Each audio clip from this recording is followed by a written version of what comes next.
കൂടുതൽ സങ്കീർണമായ ഭൗമ രാഷ്ട്രീയ സാഹചര്യങ്ങളിലൂടെ ലോകം കടന്നു പോകുമ്പോൾ അമേരിക്കയും ഇറാനും തമ്മിലുള്ള ശീതയുദ്ധം പുതിയതും ഭയാനകവുമായ ഒരു തലത്തിലേക്ക് വളർന്നിരിക്കുകയാണ്. വാഷിംഗ്ടണിലെ അധികാര ഇടനാഴികളിൽ നിന്ന് പുറത്തുവരുന്ന വാർത്തകൾ വെറുമൊരു നയതന്ത്ര തർക്കമല്ല, മറിച്ച് ആഗോള സുരക്ഷയെ തന്നെ ബാധിക്കുന്ന ഗൗരവകരമായ വെളിപ്പെടുത്തലുകളിലേക്കാണ് വിരൽ ചൂണ്ടുന്നത്. അമേരിക്കൻ പ്രസിഡന്റ് ഡൊണാൾഡ് ട്രംപും അദ്ദേഹത്തിന്റെ പ്രതിരോധ സെക്രട്ടറി പീറ്റ് ഹെഗ്സത്തും ഇറാനെതിരെ നടത്തുന്ന അവകാശവാദങ്ങളും US രഹസ്യാന്വേഷണ വിഭാഗം നൽകുന്ന മുന്നറിയിപ്പുകളും തമ്മിലുള്ള വലിയ അന്തരമാണ് ഇപ്പോൾ അന്താരാഷ്ട്ര മാധ്യമങ്ങളിൽ ചർച്ചാ വിഷയം.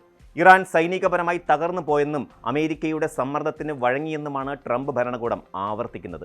എന്നാൽ ഈ വാദങ്ങൾ കേവലം രാഷ്ട്രീയ പ്രസംഗങ്ങൾ മാത്രമാണെന്നും യാഥാർത്ഥ്യം മറ്റൊന്നാണെന്നുമാണ് പെന്റഗണിലെ ഇന്റലിജൻസ് റിപ്പോർട്ടുകൾ വ്യക്തമാക്കുന്നത്.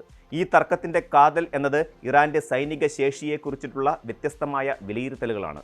ഇറാന്റെ സൈനിക സംവിധാനം ഇനിയൊരിക്കലും തിരിച്ചു വരാത്ത വിധം തകർന്നുവെന്നുമാണ് ട്രംപ് അവകാശപ്പെടുന്നത്.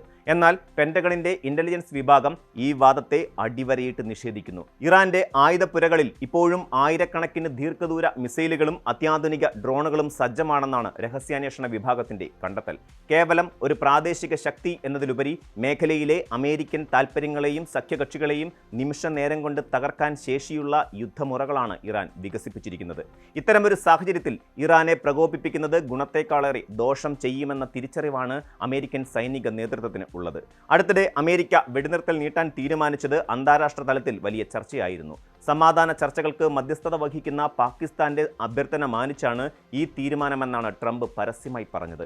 എന്നാൽ ഇതിനു പിന്നിൽ ഭയത്തിന്റെ മറ്റൊരു തലം ഉണ്ടെന്നാണ് പുതിയ റിപ്പോർട്ടുകൾ സൂചിപ്പിക്കുന്നത്. ഇന്റലിജൻസ് റിപ്പോർട്ടുകൾ പ്രകാരം ഇറാന്റെ പ്രത്യാക്രമണ ശേഷി ട്രംപിനെ പോലും ഭയപ്പെടുത്തുന്ന രീതിയിലുള്ളതാണ്. സൈനികമായ ഒരു നേരിട്ടുള്ള ഏറ്റുമുട്ടലിലേക്ക് കടന്നാൽ അത് അമേരിക്കയ്ക്ക് താങ്ങാനാവാത്ത ആൾനാശവും സാമ്പത്തിക നഷ്ടവും വരുത്തിവെക്കുമെന്ന രഹസ്യാന്വേഷണ ഉദ്യോഗസ്ഥർ പ്രസിഡന്റിനെ ബോധ്യപ്പെടുത്തിയിട്ടുണ്ട്.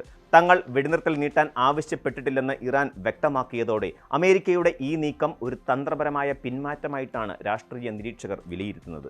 ഏത് ശത്രുതാപരമായ നീക്കത്തിനും ശക്തമായി പ്രതികരിക്കാൻ തങ്ങൾ തയ്യാറാണെന്ന ഇറാന്റെ മുന്നറിയിപ്പ് അമേരിക്ക ഗൗരവത്തോടെയാണ് കാണുന്നത്.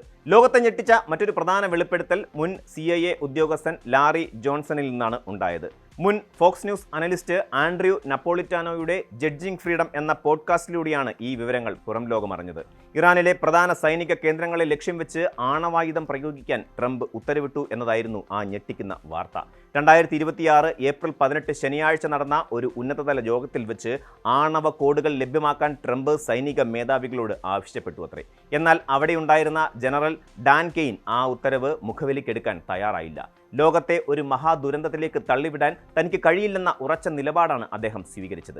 അമേരിക്കൻ നിയമപ്രകാരം കമാൻഡർ ഇൻ ചീഫായ പ്രസിഡന്റിന്റെ ഉത്തരവ് തള്ളാൻ സൈന്യത്തിന് അധികാരമില്ലെങ്കിലും നൈതികമായ കാരണങ്ങളാൽ ജനറൽ കെയ്ൻ തന്റെ പദവി ഉപയോഗിച്ച് ട്രംപിനെ തടയുകയായിരുന്നുവെന്നാണ് റിപ്പോർട്ടുകൾ പറയുന്നത്. ഈ സംഭവത്തെ തുടർന്ന് വൈറ്റ് ഹൗസിൽ വലിയ പൊട്ടിത്തെറികൾ ഉണ്ടായതായും വിവരങ്ങളുണ്ട്. സൈനിക നേതൃത്വവും വൈറ്റ് ഹൗസും തമ്മിലുള്ള ബന്ധം എത്രത്തോളം വഷളായിരിക്കുന്നു എന്നതിന്റെ തെളിവായി ഇതിനെ കാണാം. ഈ വാർത്തകൾ ഔദ്യോഗികമായി സ്ഥിരീകരിക്കപ്പെട്ടിട്ടില്ലെങ്കിലും വാൾസ്ട്രീറ്റ് ജേണൽ പുറത്തുവിട്ട മറ്റൊരു റിപ്പോർട്ട് ഈ സാഹചര്യത്തിന്റെ ഗൗരവം വർദ്ധിപ്പിക്കുന്നു. ട്രംപിന്റെ പ്രവചനാതീതമായ സ്വഭാവവും പെട്ടെന്നുണ്ടാകുന്ന ദേഷ്യവും കാരണം പ്രധാനപ്പെട്ട പല സൈനിക തീരുമാനങ്ങളിൽ നിന്നും അദ്ദേഹത്തെ സൈനിക ഉദ്യോഗസ്ഥർ ബോധപൂർവം അകറ്റി നിർത്തുന്നുവെന്നാണ് റിപ്പോർട്ട്. ഇറാനിൽ തകർന്നു വീണ ഒരു വിമാനത്തിലെ പൈലറ്റുമാരെ രക്ഷിക്കാനുള്ള അതിതീവ്രമായ ദൗത്യം നടക്കുമ്പോൾ പോലും ട്രംപിനെ സിറ്റുവേഷൻ റൂമിൽ പ്രവേശിപ്പിക്കാൻ സൈനിക ഉപദേഷ്ടാക്കൾ തയ്യാറായില്ല. ട്രംപിന്റെ ഇടപെടലുകൾ സൈന്യത്തിന്റെ രഹസ്യ സ്വഭാവത്തെയും വിജയത്തെയും ബാധിക്കുമെന്ന ഭയമാണ് സൈനിക ഉദ്യോഗസ്ഥർക്കുണ്ടായിരുന്നത്. ഒരു രാജ്യത്തിന്റെ സൈനിക നേതൃത്വം സ്വന്തം ഭരണാധികാരിയെ ഇത്രത്തോളം അവിശ്വസിക്കുന്നത് ജനാധിപത്യപരമായ കീഴ്വഴക്കങ്ങളിൽ കേട്ടുകഴിവില്ലാത്ത കാര്യമാണ്.